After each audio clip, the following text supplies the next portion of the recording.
Brought to you by TYS University, Fatehpur, Uttar Pradesh.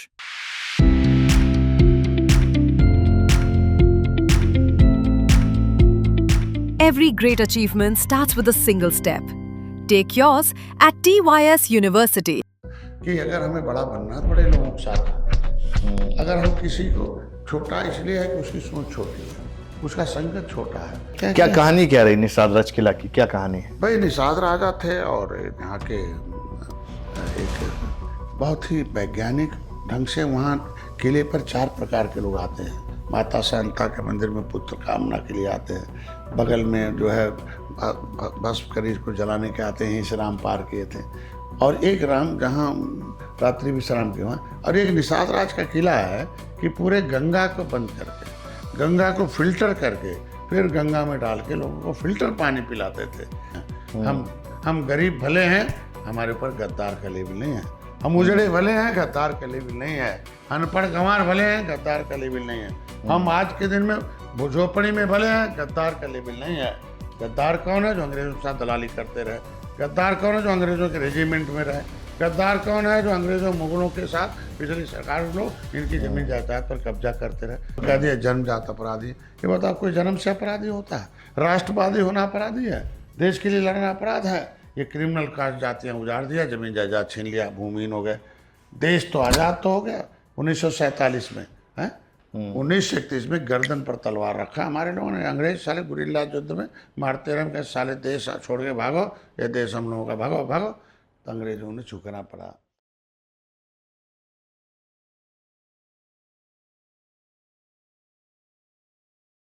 Hello दोस्तों, मैं आप सभी का बहुत स्वागत करता हूं अपने चैनल स्पॉटलाइट विद निखिल में। आज के हमारे गेस्ट हैं, जो मेहमान हैं, बड़े खास हैं यार। Doctor Sanjay Nishad ji cabinet minister हैं मिनिस्ट्री ऑफ फिशरीज के। स्वागत है आपका हमारे इस पॉडकास्ट में। और आज दर्शकों, आप सभी के लिए खास चीज ये है कि हम लोग पूरी एक तरह की यात्रा, जर्नी जो भी निषाद पार्टी की है, उसको कवर करेंगे। सर, स्वागत है आपको हमारे पॉडकास्ट। आपकी बधाई आपके और आपके चैनल, आपकी टीम को, आपके श्रोताओं को मेरी तरफ से। तो आप तो डॉक्टर साहब हैं, राजनीति में कब आए? देखिए, कहते हैं कि आवश्यकता खोज की जननी होती है। आवश्यकता थी समाज में, लीडरलेस सोसाइटी था। जितने लीडर थे वो मारे जा रहे थे। महेंद्र सिंह राजपूत, धनीराम वर्मा, रघुबर वर्मा, मनोहर लाल जयपाल सब, यमुना निषाद, फूलन देवी, जितने क्रांतिकारी शेर लीडर थे सब मारे जा रहे थे। तो पता चला कोई कफन बांधने के लिए तैयार नहीं था कि आगे हम नेतृत्व करें। तो पता चला कि भाई ये लीडर इसलिए इनकी सेना नहीं थी। सेना जैसे बनाए मार दिए गए, सेना बनाए मार दिए गए। फूलन देवी पार्टी बनाई, 27 दिन मार दिए गए। यमुना निषाद पूर्वांचल वोट डलवाते थे, मार दिए गए। हमने कहा इसके मतलब एक झुआ भर वोट है कि पौआ पिला के, जब पौआ वालों को पावर और परिचय और पोजीशन की बात की जाती है तो नेता मार दिए जाते हैं। तो हमने कहा भैया तो ध्यान करो। तो माननीय कांशीराम के साथ प्रेरणा मिलती रही कि भाई देखो, इतिहास से प्रेरणा होती है। तो इतिहास हमारा निषाद राज का किला है। किले पर मैं 13 जनवरी 2013 को जब गया तो लगा कि अरे यार, ये तो केवटा मल्लावा कहा जाता है, तो निषाद राज का वंशज हम लोग। तो पता चला यहीं से क्रांति शुरू हो गई, यहीं से सती चाव, यहीं से नाविक वापस गए, अंग्रेजों को लेके सोना चांदी लूट लिया और अंग्रेजों को ले जाके कानपुर में मार दिया। अपने को सती हो गई महिलाएं, अंग्रेजों फूंक के अंग्रेजों को, और अंग्रेजों ने काला कानून बनाकर उजाड़ा। केवटा मल्लावा बिंदवा। तो मैंने अपने बेटा, जो हमारा प्रवीण था, वो इंजीनियर था, नौकरी करता। हमने कहा भाई अब तो मैं डॉक्टर हूँ, और हमको लगता है 60-70 रोगी रोज देखता था। डॉक्टर कौन वाले हैं? मैं देखो, मैं डॉक्टर एलोपैथ वाले कि होम्योपैथ वाले? मैं इलेक्ट्रोहोम्योपैथिक न्यू सिस्टम ऑफ ट्रीटमेंट है, जो पौधों के अंदर अमृत है। पौधे भी जीवन वृद्धि सुरक्षा के लिए अपना अंदर देवराशा नहीं, उसी तरीके से शरीर में भी अपनी जीवन वृद्धि की सुरक्षा के लिए प्रणाली है। तो जो हमारा जो इम्यून सिस्टम कम होता है, या हमारे अंदर जो अंगों की कार्य क्षमता कम होती है, तो वो पौधे के अगर वो एंजाइम्स को इंटरस्टल एंजाइम देते हैं तो इमीडिएट हमारे अंगों की कार्य क्षमता मैनेज हो जाती है, हम ठीक हो जाते। तो ऐसे में हमारी दवाई कोई आराम करती थी, कोई नुकसान नहीं करती थी, पौधों के अमृत के रूप में हम देते थे। तो और ठीक है, अंगों पर आधारित पैथी थी, एक तरीके से फूड सप्लीमेंट था, तो तुरंत रोगी ठीक होते थे, भीड़ लगती थी। ऐसे में मैं डॉक्टर 23 साल तक, तो देखा कि गरीब बहुत आते रहे, पर उनका किराया भाड़ा नहीं है। उनके पास किराया देना पड़ता था। तो क्लिनिक मेरे कहाँ को बनाए हुए एक थे आप अपने? गोरखपुर में एक हम्म। मेरा गीता वाटिका के पास था। मेरी माता का नाम सुधा देवी था, सुधा मला अमृत होता था। तो लोग कहते थे ये तो सुधा देवी है, तो अब सोच सकते हैं। तो मैंने माता जी के नाम से खोला था। तो समझते थे, महिलाएं समझती थी यहाँ महिला डॉक्टर होंगे, और लोग समझते थे तो अमृत वाला दवा खाना। माता जी का नाम ही सुधा देवी था, पिताजी का नाम विजय कुमार था, वो सूबेदार मेजर है। तो मैंने वहाँ 23 साल प्रैक्टिस की और अच्छी पढ़ाई की। मैंने स्वीडन से post graduate diploma in electropathy किया और अंतर्राष्ट्रीय कॉन्फ्रेंसेस 4 किलाए मैंने इलेक्ट्रोपैथी रिसर्च सेंटर खोला था गोरखपुर में। मैंने साइंटिस्ट बुलाया था कैलिफोर्निया से, जो है राजा वशिष्ठ जी, डॉक्टर कैलिफोर्निया से। ऐसे नहीं है, मैंने 4 अंतर्राष्ट्रीय कॉन्फ्रेंस कराया। उस रिसर्च सेंटर का उद्घाटन करने आए थे कि भाई हेल्थ की कॉन्सेप्ट क्या है, फिर डिजीज का कॉन्सेप्ट क्या है, तो मेडिसिन का आपके क्या क्या ट्रीटमेंट का क्या कॉन्सेप्ट है। तो सबके हमारे कॉन्सेप्ट अलग है भाई, आयुर्वेद के अलग है, एलोपैथी अलग है ना, तो इलेक्ट्रोपैथी के अलग है कि हेल्थ की परिभाषा। हमने जब दी तो उन्होंने कहा अरे यार इसको थोड़ा रखना, नहीं तो अमेरिका वाले चुरा लेंगे, या बहुत ही तो बहुत टेक्निकल काम है। की तो चीज है। आगे पौधे का मैंने बोटेनिकल गार्डन रखा था, मेडिसिनल गार्डन रखा था बना के। तो आए उद्घाटन करा। तो ऐसे तमाम हमारे पास एक सिद्धांत था कि अगर हमें बड़ा बनना है तो बड़े लोगों के साथ रहना। अगर हम किसी को छोटा इसलिए है कि उसकी सोच छोटी है, उसका संगत छोटा है। तो जब इतिहास में आया कि गरीब क्यों है, कुछ लोग कहते थे बहुत बढ़िया दवाई दीजिए, कुछ लोग कहते बढ़िया अस्पताल दे दो, छोटा सा क्लिनिक हुआ करता था। तो कहे बढ़िया अच्छा डॉक्टर बता दो डॉक्टर साहब। तो हमने कहा भाई देखो हमारे पास तो यही है, अब अगर जहर खाना हो तो इधर जाओ, अमृत पाना है तो इधर आओ। तो बड़े बड़े लोग, जमींदार लोग कहते हैं हाँ, तब जब समझा दिया तो दवाई खा लेते थे। हमने कहा रोग ठीक हो जाए तो रहना, नहीं तो चले जाना, 5 मिनट लगेगा। तो मैं 5 मिनट में सर दर्द, 5 मिनट ब्लीडिंग, 5-7 मिनट में उनको तुरंत आराम हो जाता था, जिस दवाई खाया थोड़ा थोड़ा। तो कहते ना ये इलेक्ट्रोपैथी क्विक, इलेक्ट्रोमिस क्विक से है, होमोस्टैसिस प्रणाली से। तुरंत रिस्पॉन्स आता था। नहीं, शरीर के सभी अंग प्रमुख एक शरीर के सभी प्रमुख अंग एक सामंजस्यपूर्ण कार्य करके हमें स्वस्थ बनाते हैं। तो इसको हम लिम्फ और ब्लड को स्टडी स्टेट में बनाए रखते हैं। और स्टडी स्टेट लिम्फ ब्लड का क्या, टेम्परेचर, वॉल्यूम, पीएच, इंग्रेडिएंट, और ये सब मैनेज रहे। जैसे हम सीढ़ी पर चढ़ते हैं तो अब सांस फूलने लगता है, इसके मतलब हमारी मांसपेशी में जो खिंचाव हो रहा है। नहीं, हमारे मांसपेशी को ग्लूकोज चाहिए, ऊर्जा चाहिए। ऊर्जा के लिए उसमें माइट्रोकॉन्ड्रियम जाएगा, ग्लूकोज है, ऑक्सीजन रहेगा तभी तो टूटेगा। तो ऑक्सीजन जाएगा खट्ट के अंदर, सेल के अंदर जो मस्कुलर सेल टिश्यूज है, सेल के अंदर जाएगा। तो भाई तो फिर लिम्फ में कम पड़ेगा, फिर ब्लड में कम पड़ेगा। तो तुरंत फेफड़ा कहेगा नहीं मेंटेन करो तो तेज चलेगा, तो कहेगा नहीं जल्दी पहुंचा तो दिल तेज चलेगा। तो ये शरीर के सभी प्रमुख अंग सामंजस्य करके हमें स्वस्थ बनाते हैं। तो उसको क्विकली मेंटेन कर दे, उसका नाम इलेक्ट्रोहोम्योपैथी। तो कोई ऐसा नहीं कि जादू है, मंत्र है या इलेक्ट्रिक है। तो मैंने बहुत प्रैक्टिस की, तो उसमें देखा कि अमीर लोग बड़ा अमीर हैं, गरीब लोग बड़ा गरीब हैं, भी कुछ बीच वाले हैं। तो पता चला जब इतिहास उठा रहा तो पता चला ये तो अंग्रेजों ने, हमारे पुरखों ने, ये निषाद राज के किला, इसके मतलब विदेशी ताकतों ने राजाओं की हत्या क्या की। कहानी क्या रही निषाद राज किला की, क्या कहानी है? भाई निषाद राजा थे और यहाँ के एक बहुत ही वैज्ञानिक ढंग से वहाँ किले पर 4 प्रकार के लोग आते हैं। माता शांता के मंदिर में पुत्र कामना के लिए आते हैं, बगल में जो है भस्म करीज को जलाने के आते हैं, इस राम पार किए थे। और एक राम जहाँ रात्रि विश्राम के वहाँ, और एक निषाद राज का किला है कि पूरे गंगा को बंद करके, गंगा को फिल्टर करके, फिर गंगा में डाल के लोगों को फिल्टर पानी पिलाते थे। तो एक हाइड्रोलिक विधि से उस जमाने में गंगा को साफ करते थे। दुनिया के लोग उसको पढ़ने आते हैं। बहुत बड़ा किला, खुदाई, मोटी मोटी दीवारें हैं। तो जिस वंश में राजा रहे हों, ये गरीब क्यों है भाई, क्यों मजदूरी कर रहे हैं, क्यों लात खा रहे हैं, क्यों अपमान सह रहे हैं, क्यों गरीब हैं, क्यों झोपड़ी में। तो पता चला ये तो उस समय सबसे लड़े, विदेशी ताकतों से लड़े, शाक्यवन हूण आ रहे, लड़ते रहे ना। उसके बाद सारा मुगल आ गए, वो तलवार लेके आ गए और तलवार लेके सलवार पहना दिया। क्या पहना भाई, जाल बीनने वाला जला से जुला, जब घना जाल हो जाए, और घना जाल मतलब कपड़ा हो जाए तो कोरी है, मतलब जाल बीनने वाले, कपड़ा बीनने वाले कोरी हो, और वो अंसारी हो गया, है तो मेरा ही आदमी ना। तो ऐसे में इनकी दशा देखो क्या, न जमी न जा। फिर अंग्रेज आ गए, तो ये क्या है, मुगलों ने भी गद्दार पैदा किया कि भाई देखो यहाँ कोई नहीं, भगवान पिछले जन्मों के कर्मों के नाते तुम नीचे आओगे तो अगले जन्म में स्वर्ग मिल जाएगा। फिर वो भगवान को दिखा के लोगों को धर्म बदलते रहे, तलवार से धर्म बदलते रहे कि भाई देखो जो नहीं मानोगे तो मानो शैतान हो, साले मान जाओगे तो इंसान हो जाओगे। तलवार से धर्म बदल दिया। अगर अंग्रेज आए तोप लेके, वो भी धर्म बदल दिया।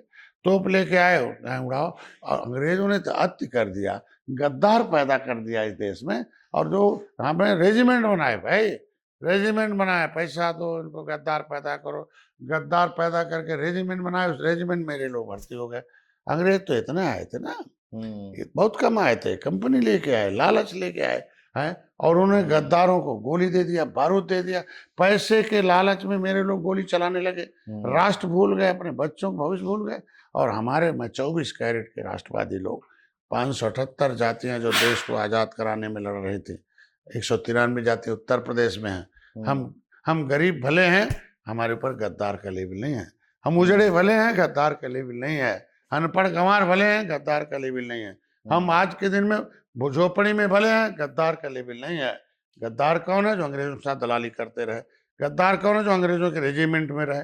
गद्दार कौन है? जो अंग्रेजों मुगलों के साथ पिछली सरकार लोग इनकी जमीन जायदाद पर कब्जा करते रहे। तो वो गद्दार जो है आज जो है गद्दार पुत्र तो अमीर पुत्र हो गया, जो राष्ट्रपुत्र था और जो वफादार पुत्र गरीब हो गया। तो एक हो गया अमीर पुत्र, देश तो आज़ाद हो गया। 12 अक्टूबर 1871 को अंग्रेजों ने क्रिमिनल कास्ट घोषित किया कि डॉक्टर का बेटा डॉक्टर, इंजीनियर का बेटा इंजीनियर होता, वकील का बेटा वकील होता, बदमाश का बेटा निषाद, कतली और बदमाश जातियां ये अंग्रेजों को, एक सती चौरा घाट था, यहाँ अंग्रेजों को डुबो के हमारे लोग मांग दिया कि भाई ये सोना चांदी लेके जा रहे थे। निषाद राज के लिए शाम हो गया और वहाँ बैठा, और अंग्रेज नदी में थे और नाविक ऊपर चले गए। ऊपर पूछा कैसा टीला है? उन्होंने कहा टीला नहीं है, निषाद राज का किला है। तो नाविकों से कहा भाई अरे यार ये किला, कहना अब से बताओ ना, कहना अरे यार निषाद राज का किला है, गद्दार के साथ जो रहता वही गद्दार है। तुम लोग गद्दार अंग्रेज हैं, उसके साथ रहे गद्दार, अगली बार उनके साथ उल्टा टांग, इस बार तो पानी दाना निषाद के नाम पर मिल जा रहा है, चलो अगली बार आओ उल्टा टांग दी जाओगे। तो निषादों ने कहा अरे यार दिमाग तो खुल गया, थोड़ा धोखा चांदी, ये हमारा देश का लूट रहे तो लुटेरे, हम तो निषाद राज के वंशज हैं, इस देश का असली नाम निषाद है, लड़ाई निषाद है, राजा निषाद थे, इसके मतलब हमारे देश के मालिक निषाद, ये विदेशी चले लो, झूठ दिमाग खुला, तब वही दिमाग खुला आ रहे और कहना उनको मारना है। 167 निषादों ने मिल के चल मारा, अंग्रेजों को डुबो के मार दिया एकदम कानपुर सती। और उन्होंने पकड़ के एक गद्दार निषाद निकला, और जिसने एक कमांडर ब्लैक स्मिथ और उनको बचा लिया। नतीजा 350 बरस से आज गुलाम हम लोग हैं। क्या हो रहा भाई? उसने माफ कर दिया, तय हुआ चाले सबको मारना। ठीक, उसने कहा कि महिलाएं आए सती, तो लंदन की पार्लियामेंट में तय हुआ कि इनको उजाड़ो, कानून से उजाड़ दिए गए, क्रिमिनल कास्ट घोषित कर दिया और जमीन जायदाद छीन लिया, fisheries act, mining act, forest act, और कह दिया जन्मजात अपराधी। ये बताओ कोई जन्म से अपराधी होता है? राष्ट्रवादी होना अपराधी है? देश के लिए लड़ना अपराध है? ये क्रिमिनल कास्ट जातियां उजाड़ दिया, जमीन जायदाद छीन लिया, भूमिहीन हो गए। देश तो आजाद तो हो गया 1947 में, है 1931 में गर्दन पर तलवार रखा हमारे लोगों ने। अंग्रेज साले गुरिल्ला युद्ध में मारते रहे, साले देश छोड़ के भागो, ये देश हम लोगों का, भागो भागो। तो अंग्रेजों ने झुकना पड़ा। तब पहली बार schedule caste, schedule tribe protection act बनाया। उन्होंने कहा ये क्या कहना रे यार, अंग्रेजी है। तो कहने साले अंग्रेजों से लड़ रहे, अंग्रेजी थोड़ी पढ़ रहे हैं, इसको हिंदी में लिखो। हिंदी में लिखा, उसका नाम अनुसूचित जाति अत्याचार निवारण अधिनियम। कहना क्या है इसमें? कहना है इसमें लिख दिया गया आज के बाद जो जाति में नीचे, पैसे में नीचे, बुद्धि में नीचे, समाज में नीचे, ऐसी जाति को ना चमड़े काम करने वाले चमार भाई, धोबी भाई।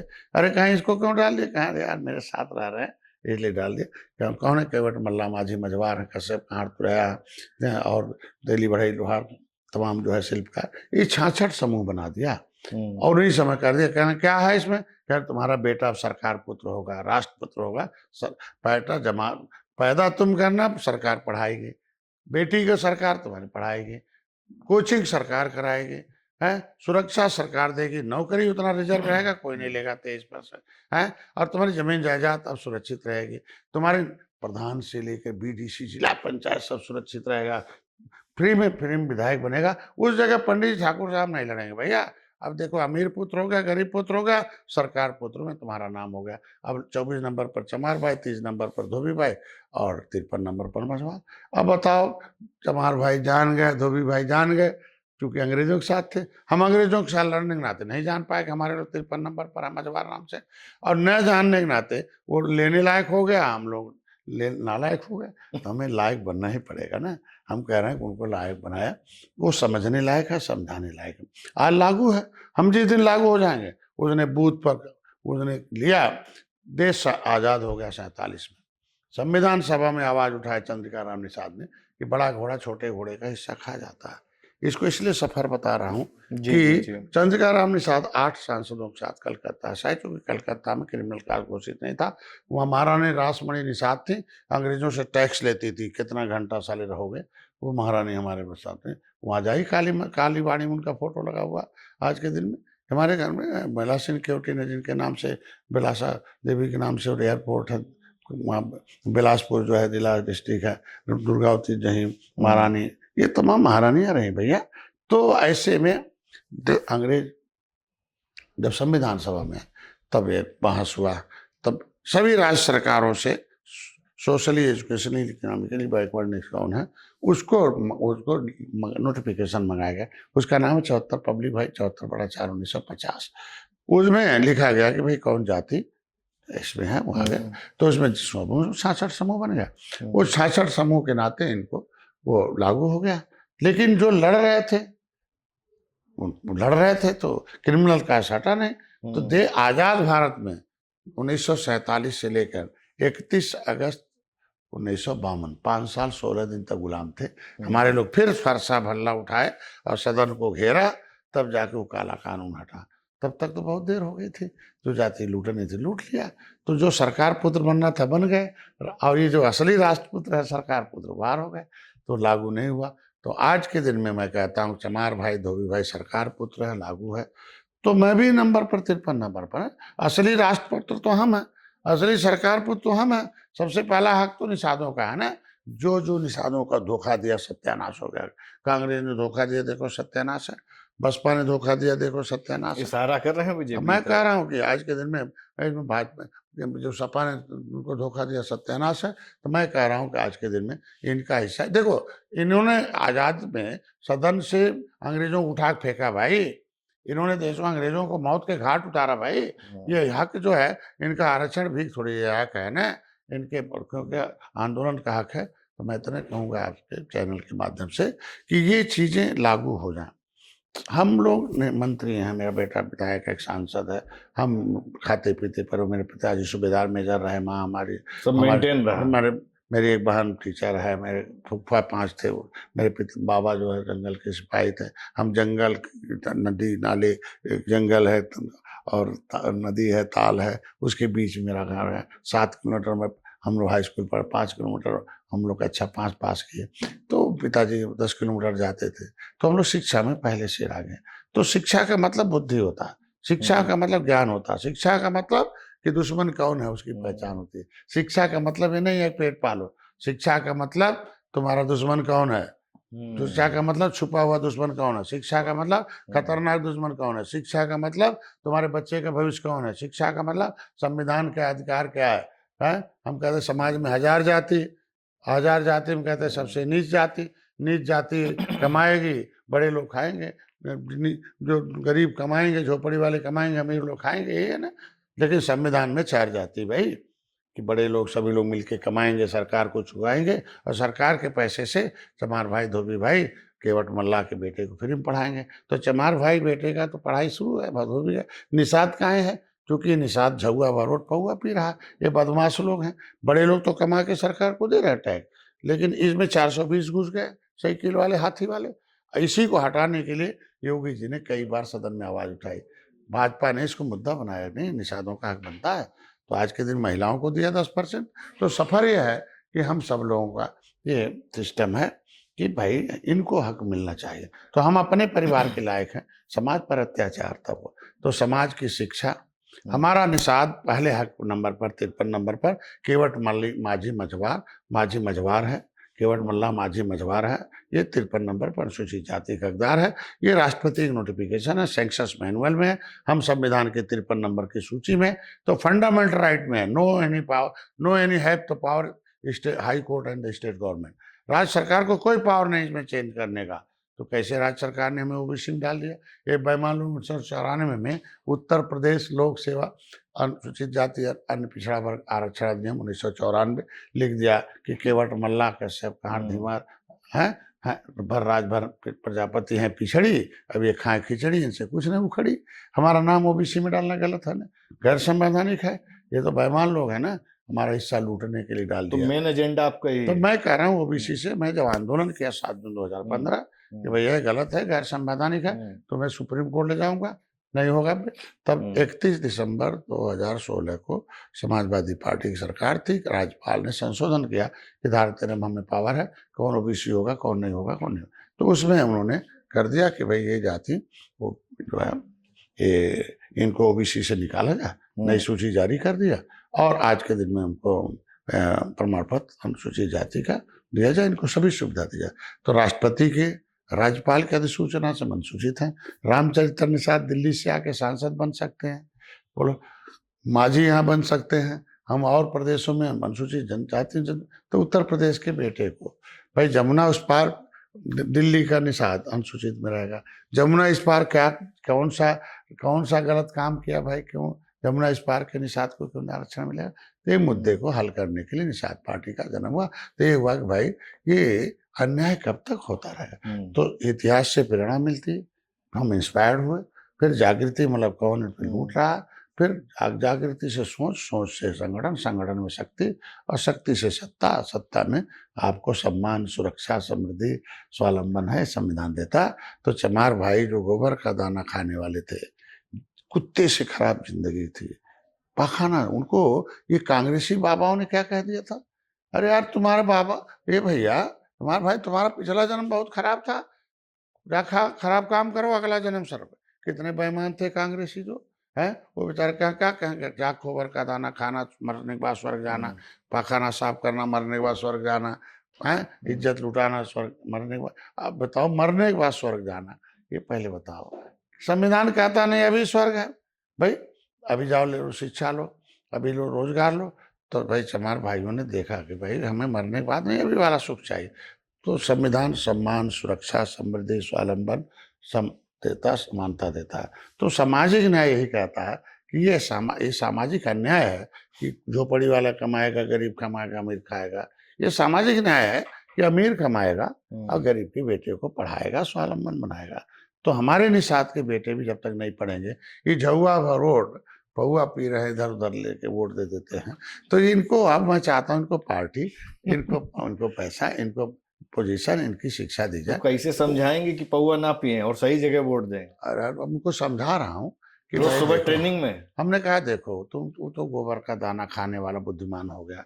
उनको समझ में आ गया कि हमें ये कांग्रेसी बाबा के साथ रहना, हम कि अम्बेडकर बाबा के साथ रहना। तो कांग्रेसी बाबा को छोड़ के अम्बेडकर बाबा के पास आ गए, पूरे देश में लेदरमैन छोड़ दिया। तो अगर गोबर का दाना खाने वाला संविधान को समझ सकता है, तुम तो रोहू का मुड़ा खाते हो, बुद्धि जिसमें होती है। जापान के लोग मछली खा के बहुत बुद्धिमान है, तो तुम कब बुद्धिमान बनोगे भाई? बुद्धिमान बन जाओ, तुम अपना हिस्सा क्यों लुटा रहे हो भाई हाथी साइकिल को?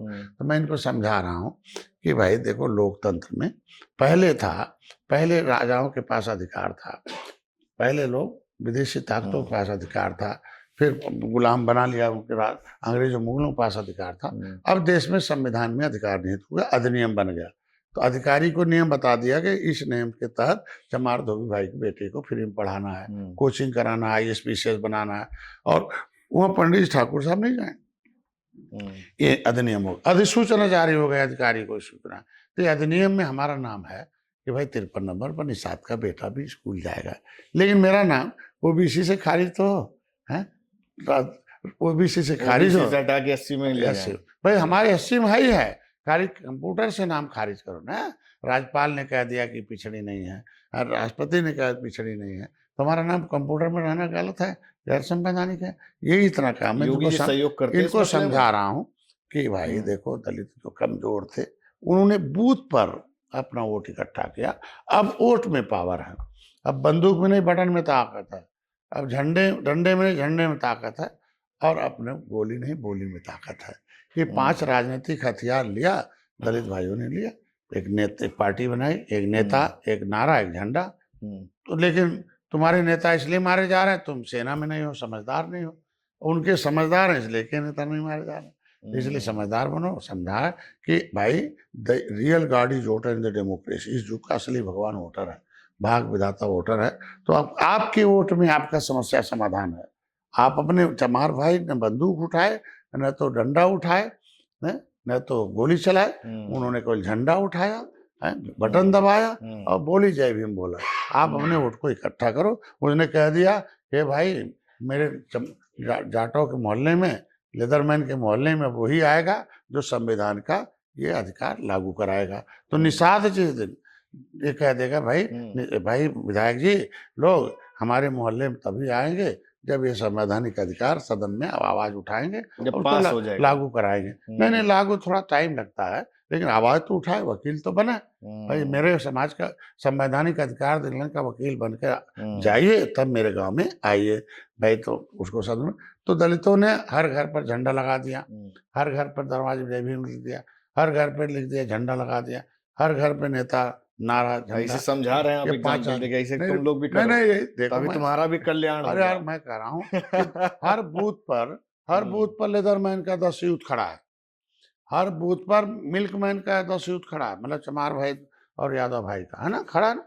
और हर पोलिंग बूथ पर 10 सिपाही खड़ा है, हर पोलिंग बूथ पर यूथ खड़ा है, तो पुलिस बूथ पर भी उनका यूथ खड़ा है, 10 सिपाही वहाँ है ना। तो जिसका पोलिंग बूथ पर होता है वही पुलिस बूथ में।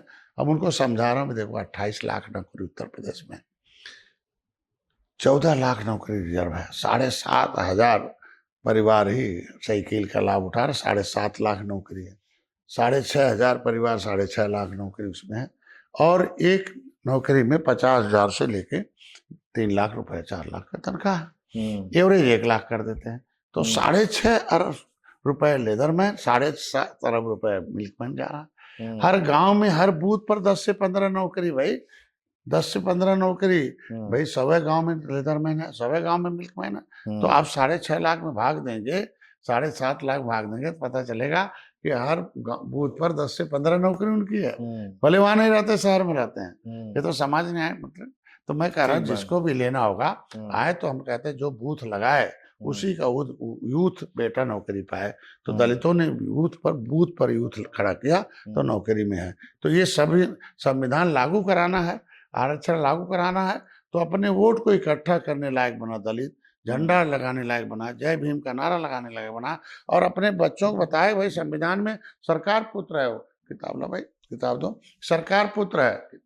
तो इस सरकार पुत्र है तो चमार सरकार पुत्र बन गया, ये राष्ट्रपुत्र है। तो हम भी समझा रहे हैं ना, तुम्हारा नंबर 30-53 नंबर पर है और तुम सरकार पुत्र हो, सरकार पुत्र बनो।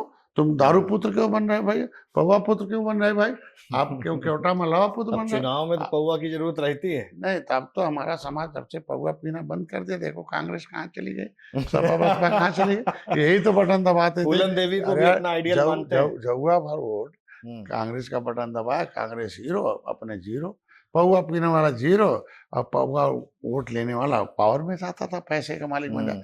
साइकिल दबाया तो हाथी, साइकिल वाले यादव भाई हीरो हो गए, जीरो हो गए। हाथी दबाए वो हीरो हो गए जी। तब कहा था हमारे वोट से तुम हीरो हो रहे हो, अब हम अपना बटन लगाएंगे। तो E for employ, B for बिला, एम फॉर मनी। जिसका ईवीएम मशीन में बटन होता है उसी को नौकरी मिलता है। हाथी को मिला, साइकिल को मिला, देखो आज के दिन में तो उसमें भोजन वाली थाली, और कहते भैया नहीं रहेगा घर, हमारे अधिकारों से खा ले, और लोग कहते भाई अब तो बजाओ ताली। तो निषाद पार्टी के नाम से ताली बजती है। तो उनका है कि अगर कमजोर, हमसे ज्यादा कमजोर व्यक्ति राजनीतिक हथियार से लागू करा सकता है, तो लोकतांत्रिक ढंग से हम भी लागू करा सकते हैं। लेकिन जिसको लेना हो जागे। तो चमार भाई अपने बच्चों के अपनी गुलामी का एहसास हुआ, संवैधानिक अधिकार जाना कि अम्बेडकर ने हमें सामाजिक न्याय लिया का, सम्मान, सुरक्षा, समृद्धि, स्वतंत्रता और ये सब है। तो तो निषाद का भी 53 नंबर पर है, तुरैया 66 नंबर पर है, शिल्पकार 65 नंबर पर है। तो हर एक जातियों का संविधान का लिखा हमें। तो मेरा कहना है कि जिसको लेना वो जागे। हम डॉक्टर हैं, मैं एक्सरे करके कांशीराम ने रोग बता दिया, दिखा देंगे कहाँ पे नहीं, दिक्कत है। कांशीराम ने कहा अरे यार तुम जिसको वोट दे रहे हो वही रोग फैला रहा है तुम्हारा नोट, बंद करो कांग्रेस को वोट देना। कांग्रेस ने तुमको धोखा दिया, तो कांग्रेसी बाबाओं को कह दिया भाई कांग्रेसी बाबा चलो जाओ उधर और हमें अम्बेडकर बाबा पाने दो। तो ये पन्ना है संविधान का, आपके दर्शक को देखना चाहिए आपको कि कितना अन्याय है निषादों के लिए। ये संविधान की सूची है, ये अधिनियम है अनुसूचित जाति अत्याचार निवारण। इसमें लिखा है कि निषाद का बेटा, चमार भाई का बेटा, धोबी का बेटा, केवट मल्ला जाएगा स्कूल में सरकारी पैसे से पढ़ेगा। इसमें देखे 24 नंबर पर चमार भाई, 30 नंबर पर धोबी, 53 नंबर पर मझवार है, 65 पर शिल्पकार है, 66 पर तुरैया है। ये देखिए हुआर मझवार है, हुआर लेदर में। ये देखिए राष्ट्रपति ने सेंसस मैनुअल है, लिस्ट ऑफ शेड्यूल्ड कास्ट है, जातियों की सूची, इनकी सिनोम्स है जो है। ये सिनोम्स क्या भाई, ये देखो यहाँ लिखा हुआ कि ये है, ये देखो चमार भाई कितनी उत्तराधिक नाम मोची अहिरवार गैरवार और केवट मल्ला माझी मझवार हैं। यहाँ देख लो आज के दिन में ये देखिए केवट मल्ला मझवार हैं। तो हमारा मिलना चाहिए। देख भाई कितना है मोबाइल। तो मैं देखो ये हमने पत्र लिखा आरजीआई, देखो मुख्यमंत्री को धन्यवाद दूंगा भाजपा को कि हमने पत्र लिखा भाजपा को। भाजपा ने दिल्ली पत्र लिखा, दिल्ली में आरजीआई को पानी लाओ, दिल्ली में आरजीआई सहयोग कर रहे हैं। हाँ देखो भाई योगी जी ने पत्र लिखा दिल्ली, और दिल्ली वालों ने लिख के दे दिया कि भाई ये आरजीआई ने 2022 में जहाँ 74/4/1950 फाइल कांग्रेस ने गायब कराई हो, उनके मुकुल वासनिक सरिता के खिलाफ मुकदमा लिखा हो संसद भवन मार्ग में, वहाँ हमारी सरकार पहल कर रही है। लिखवाया आरजीआई ने, लिख दिया केवट मल्ला मझवार। अब ये कह दिया सामाजिक न्याय मंत्रालय। अब सामाजिक न्याय मंत्रालय महिलाओं को 33% दे सकता है, अपर कास्ट को दे सकता है, तो हमारे पर भाई ये देखो, ये देखिए ये राज्यपाल का अधिसूचना है। इसमें लिख दिया कि भाई अधिसूचना संशोधित कि केवट मल्ला 12 नंबर से कहार कश्यप 13 केवट मल्ला निषाद कुमार प्रजापति धीमर निकाल दिया जाए, नई सूची बनाई जाए अनुसूचित जाति। तो मेरे कर्म में लागू हो जाए, 25 का क्यों रहेगा, 31 का हो। तो इनका मतलब अब ओबीसी का देना गैर कानूनी है। तो इसीलिए सामाजिक न्याय के लिए हमारे लोग विधायकों के माध्यम से आवाज उठा रहे हैं, उठाएं और इसीलिए लागू, तो इसको लागू कराने के लिए फूलन देवी का जो आपने जिक्र किया, फूलन देवी को भी आइडियल मानते हैं, प्रेरित होते हैं उनसे। देखो कोई भी माँ मातृशक्ति है, सम्मान होना चाहिए। किसी की हर आदमी का सम्मान है, किसी भी आदमी को मान सम्मान स्वाभिमान निकाल दो जानवर हो जाएगा, अपमान करो तो जानवर हो जाएगा। फूलन देवी भी हमारे वंश की, मेरी वंशावली की, मेरी खून की है। मैं गया हूँ, एक तो उनके घर से ही अन्याय हुआ कि उसकी कम उम्र में शादी कर दी है, ये भी अन्याय है, आईकान है। तो ये प्रेरणा स्रोत है फूलन देवी, एक विद्रोह के प्रतीक हैं, सामाजिक न्याय के प्रतीक हैं। और दर्द तो वही महिला झेली होगी ना, और खून एक कैसे किया जाता कि भाई यहाँ तो लोगों ने उसकी इज्जत लूटी, फिर इज्जत लूटने के बाद क्या किया, जंगल में उठा ले गए। डाकू बनी नहीं थी भाई, गलत बात है, उठा के देखिए, उसको उठा के ले गया था डाकू ने, वहां पर बलात्कार किया था। लोग कह रहे डाकू गलत था ना किसी के साथ। फिर अगर विक्रम मल्ला नहीं होता तब क्या होता उसका, वो तो कहिए कि खून क्या होता है, रिश्ता बताया कि विक्रम मल्ला ने उसका साथ दिया, फिर सारे उनको डाकुओं को सफाया किया। और जिन लोगों ने उसके साथ अन्याय किया था, तो निश्चित रूप से भाई दर्द जो झेलेगा वो अपना करेगा। तो होना चाहिए। मैं तो चाहता हूँ हर व्यक्ति अपने घर में बेटी को यह जरूर इसका फोटो दिखाए कि फूलन देवी बनो, अपने हाथ में हथियार रखो, अपनी सुरक्षा के लिए कराटे सीखो, एक मारो चले गर्दन हाथ टूट जाए, भाई क्या करोगे, कितना न्याय की भीख मांगोगे भाई। ये जानवर जो है मेरे कुछ न कुछ करते रहते। तो इसलिए आज के दिन में हर महिलाओं को सशक्त कर रहे हैं मोदी भाई। हम लोग मोदी को सशक्त कर रहे हैं, महिलाओं को सशक्त हो जाएंगे। मोदी के कि योगी जी के? नहीं, हम दोनों के हैं, दोनों लोग सशक्त कर रहे हैं, दोनों लोग महिलाओं को देखो कितनी भर्ती। आपका कहाँ से, अमित शाह जी के यहाँ से, योगी जी के यहाँ से? हम तो भारतीय जनता पार्टी है, आप सभी नेतृत्व है। हम तो किसी व्यक्ति नहीं होता, भारतीय जनता पार्टी एक सिस्टम है और हम लोग भी एक सिस्टम है। निषाद पार्टी एक सिस्टम है, भारतीय जनता पार्टी एक सिस्टम है। हमको लगता अभी हाल ही में आपने यूपी वेस्ट में, नोएडा में एक बड़का रैली करी, क्या वहां भी चुनाव लड़ने की प्लानिंग में है क्या? और पूरे देश के मछुआरों के हम, देश के वो 193 जातियां, उत्तर प्रदेश की 577 जातियां पूरे देश को जिनको क्रिमिनल कार्ड घोषित किया था, और उसमें सबसे ज्यादा प्रभावित जातियां दिल्ली हैं, जिन्होंने जमुना में अंग्रेजों को डुबो के मारा था, जेल गए थे। तो उसमें गुर्जर भी हैं, जाट भी हैं, पिछड़ी हैं, कुमी हैं, ये तमाम जातियां हैं जिन्होंने तो आपकी पार्टी जात आधारित है या और भी नहीं, जातियां जो हैं? इतने राष्ट्र आधारित है, राष्ट्रवादी सोच के कौन लोग हैं, इस राष्ट्र की लड़ाई कौन लड़े हैं। जनरल वाले भी हैं? निश्चित रूप से बहुत है जनरल के लोग जिन्होंने अंग्रेजों मुगलों को मौत के घाट उतारा है, कैसे नहीं है। जो राष्ट्र के लिए खड़ा हुआ वो है, राष्ट्र इसीलिए हुआ था कि जिसको अंग्रेजों मुगलों ने उजाड़ा हो उसको सेटलमेंट है, उनकी भूमि मिल जानी चाहिए सब। तो हर क्षेत्रों में हम लोग 403 विधानसभाओं में हमारे लोग और राज्यों में संगठन है। ठीक बात। 2027 में कितने सीट पे चुनाव लड़ेंगे? हम लोग जीत देखते हैं भाई। हम तो देखो, भगवान राम ने निषाद राज को गले लगाया और निषाद राज ने सेना दिया। देखो गंगा पार किया है, अंग्रेजों रावण को मौत के घाट उतारा। देखो कमजोर एक सुग्रीव को गले लगाया है ना, बाली को खत्म किया, इसके मतलब कमजोर सबरी का बैर खाया। 14 वर्ष होता है, मित्रता ये होती है ना। उन्होंने कहा कि नहीं, देखो वो भारतीय संस्कृति। लौट के आए तो राम ने कहा, भरत ने पूछा भैया कि किसको बुलाए राजाओं में, तो कहना कोई राजा ने बुलाया, एक ही राजा देश का राजा है निषाद राज, वही मित्र भी है राजा भी है और सभी शत्रुओं का संहार करने वाला भी है। उसी बुलाओ और किसी मतलब दोनों बुलाओ, राज साहब से किया राम राजा। मैं कह रहा हूँ कि तब उस समय सोने की चिड़िया थी भारत, तब उन्होंने पॉलिसी बनाई थी, तब हम एजुकेशन 75% था है, हमारा GDP 5% था। फिर से भारत फिर से सोने की चिड़िया बने, इसके लिए हम लोग अर्थव्यवस्था में 1 नंबर हैं। तो हम भारतीय जनता पार्टी के साथ इसीलिए आए हैं, एक तो ये व्यवस्था लागू हो जाए कि अमीर लोग तो कमा के दे रहे हैं, गरीब लोगों तक पहुंच रहा है, बीच में 420 भी खा जा रहा है। तो मोदी जी कहते हैं इसी घटाओ भाई। पिछली सरकार कहते हैं कि हम 100 रुपये भेजते हैं, 85 खा जाते हैं, 15 पहुंचता है। तो ये 420 खाने वाले 7.5 इनको हटाओ और गरीब को बताओ कि नीचे आओ, अमीर को बताओ यहाँ पहुंचाओ। तो ये चीजें लागू हो जाए। तो इसलिए हम लोग उनसे हारी हुई सीटें लेता हूँ कि भाई अगर जीती हुई लेके हम जीते हैं तो क्या, कौन सा जितनी हार गए वो हमको दे दो। हारी हुई ली थे ना, 16 लिया, 11 जीत कर दिया, जब ऐतिहासिक फिर दे दे और फिर जीतेंगे हम लोग भाई।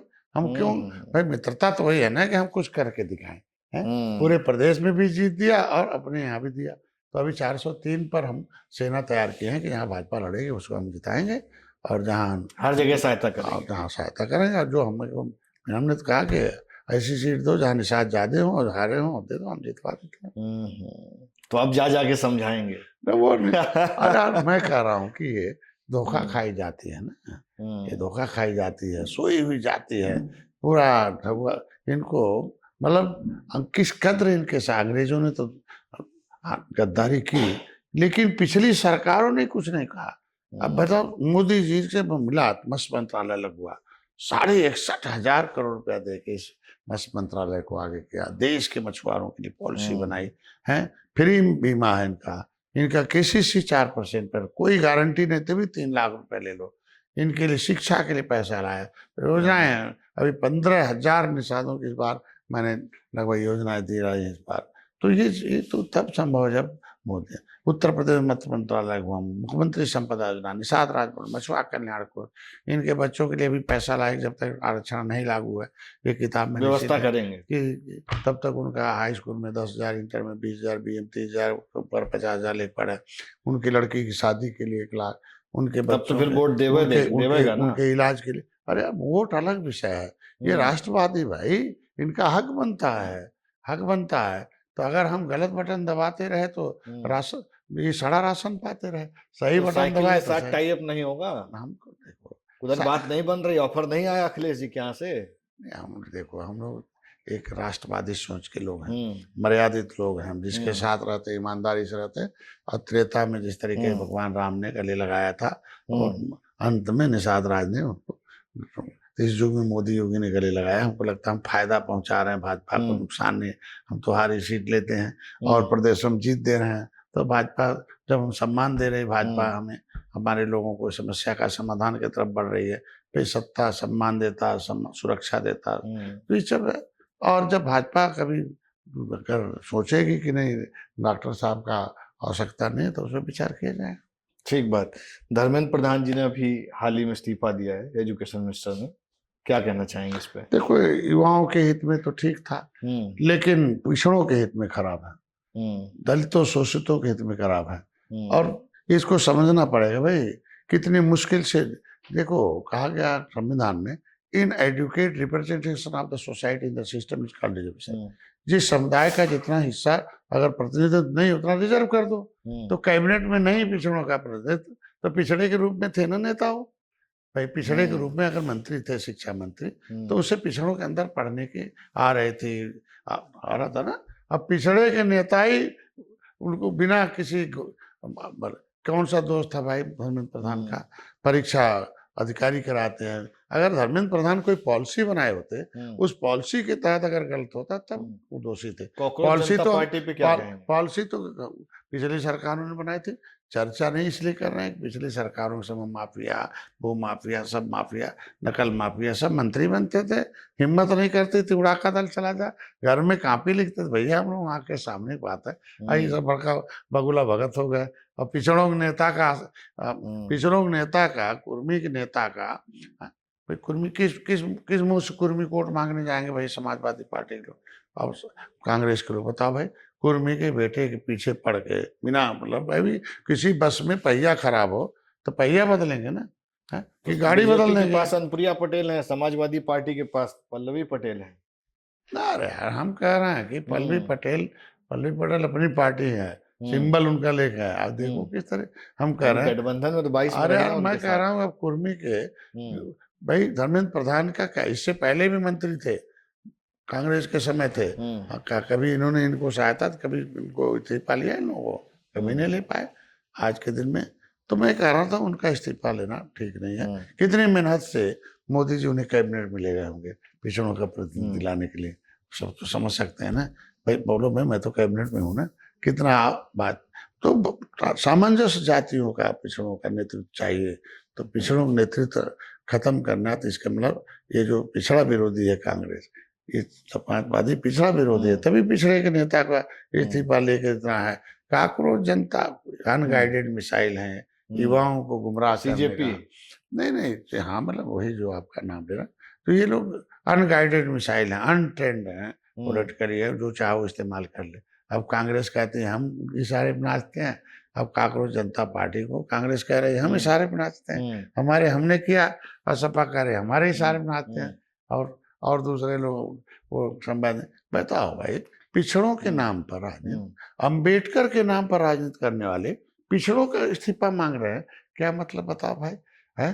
अरे यार, गलत है ना। अच्छा, इस पे क्या कहना चाहेंगे? अभी जब जंतर मंतर में बहुत सारे बच्चे प्रदर्शन कर रहे थे तो प्रशासन ने खूब लाठियां बरसाई, गलत था, होना नहीं चाहिए, आंसू बौछार होना चाहिए, लाठी गोली मारनी ठीक है नहीं है, ये है। लेकिन अब चूंकि उसमें दोषी लोगों का है कि जब प्रतिनिधि मंडल मिल रहा सरकार से, तो ये विपक्ष के लोग उकसा के उनको उग्र बना रहे हो, तो लाइन मेंटेन करने के लिए कुछ ना कुछ कदम उठाना, हमको लगता है इसमें जांच होना चाहिए, और जांच में उसमें जो दोषी कार्रवाई। ठीक बात। अंतिम प्रश्न की 2027 का चुनाव आप बीजेपी के साथ लड़ेंगे, और कितनी सीटों के साथ लड़ेंगे, और बीजेपी कितने सीट से जीत रही है? अरे हम लोग किंग मेकर भाई, हाँ, सपा बसपा एक हो गई थी 2019 में, अब मोदी के साथ खड़े हुए देखो कैसे जीते मोदी, ऐतिहासिक जीते भाई। 2022 में योगी के साथ देखो दोबारा, और 24 में यहाँ साइकिल लाओ, हाथी लाओ, कांग्रेस लाओ, यही चल रहा था 37 यहाँ, लेकिन अब योगी टूला। 2027 में ऐतिहासिक जीत होगी, क्योंकि जो हमारा सामाजिक मुद्दा है वो केंद्र और राज्य से हल होना है, नेता से नहीं कुछ होती, वो हल हो जाएगा तो फायदा मिलेगा, ये कहना चाह रहे हैं? नहीं, हमारा समाज, हम जिस काम के लिए आए हैं, अपने समाज को संवैधानिक अधिकार तो दिल्ली से मिलेगा ना, अधिकार तो राज्य से, केंद्र से, सरकार से मिलेगा।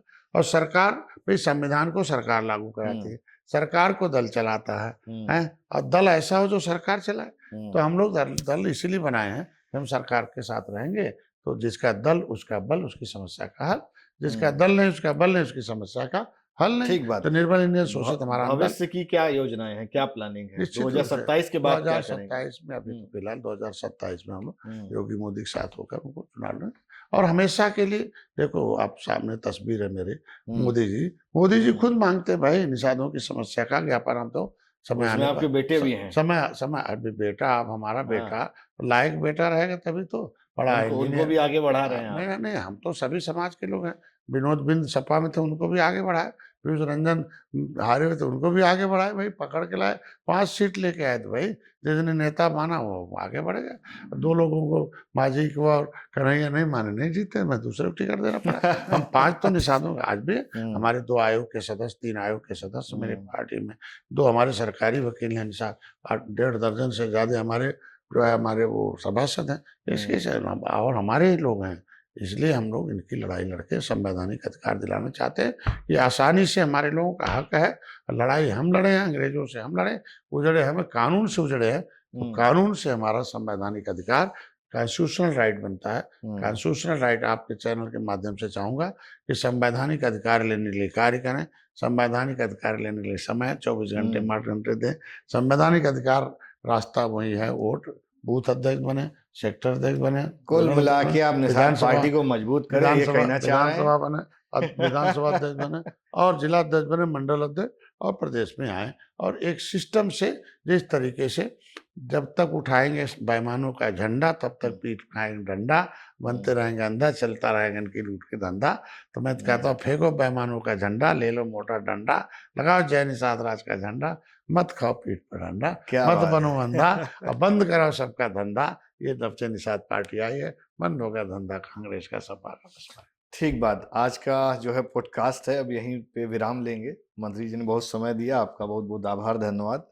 और भैया आपके जो दर्शक हैं उन सभी को मुझे लगता है फार्मूला आज समझ में आ गया होगा। आपने बड़ी अच्छी सी डिटेलिंग में उसको समझाया है कि कहाँ क्या दिया हुआ है, किताब में भी बताया है। तो नमस्कार।